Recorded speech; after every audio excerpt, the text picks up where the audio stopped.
What is the story here? Is it safe to drink the water in Japan?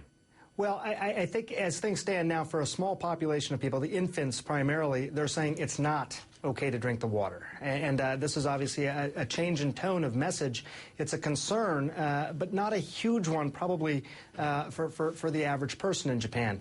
Look, numbers matter here, Elliot, so let me just give you a little bit of context. They're measuring a radioactivity levels.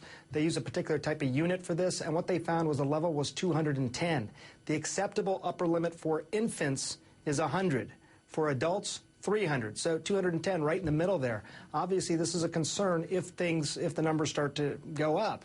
I've been, as you mentioned, following the story all along, and I know that they've been measuring these levels, and there have been spikes in the past. They came back down, but now they say the numbers are up. They're staying elevated, and that's why they made this warning about the water. Part of the issue as well, Elliot, is the anxiety about bottled water. I mean, having covered stories like this, I can tell you that the public perception is this water is now bad.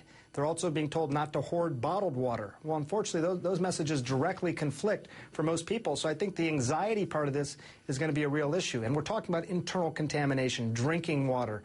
There's also the concern if the levels go up, could people become externally contaminated, by bathing, for example, in groundwater, tap water. So these are issues that are going to need to be addressed. Well, help me out here with something that I'm sure is very simple to you, but I'm not a scientist and a doctor the way you are. How does radiation get into water and get into vegetables in the first place? I just don't intuitively see how that happens. Well, so you have this plant, you have these reactors, they spew these radioactive particles. Typically what happens, Elliot, is they bind to dust, and that's where you get this term radioactive dust.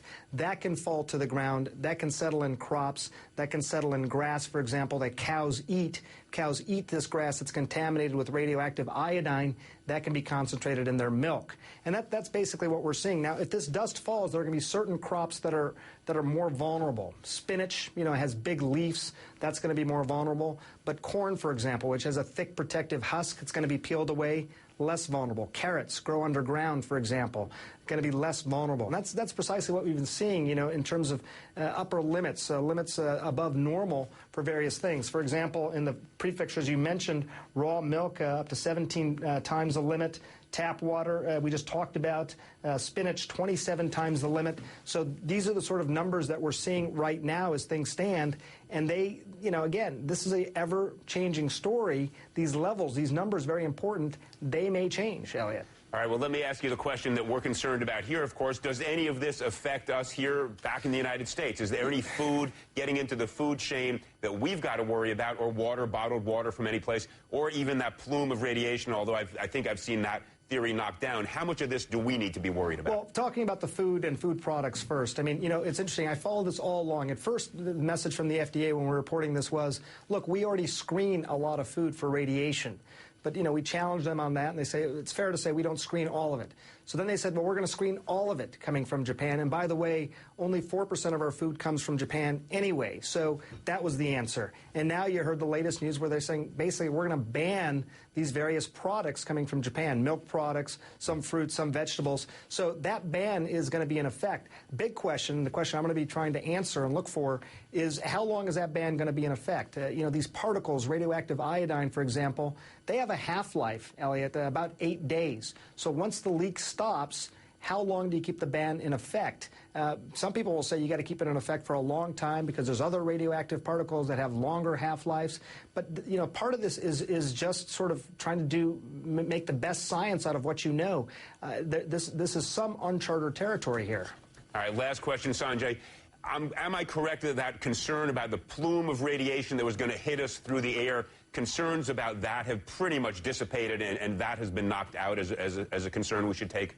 I think for what the person really is wanting to know, is this going to affect my health? The answer is yes. Will radiation levels go up? Yes, they have already. I mean, there's been monitors that have triggered in Seattle and California along the West Coast. But how consequential is that? Not very consequential at all. We've talked about this before, but you get a certain amount of radiation. Just doing your average life, working in a television studio is going to give you a certain amount. Background radiation is present for everybody. But even when it comes to the food product, and I think this is important context, let's say you did eat that spinach, this spinach that has these radioactive particles. If you ate spinach every single day for a year, this spinach, you would get the same amount of radiation essentially in one CAT scan. not negligible by any means, Right. but an impact on human health, not likely. All right.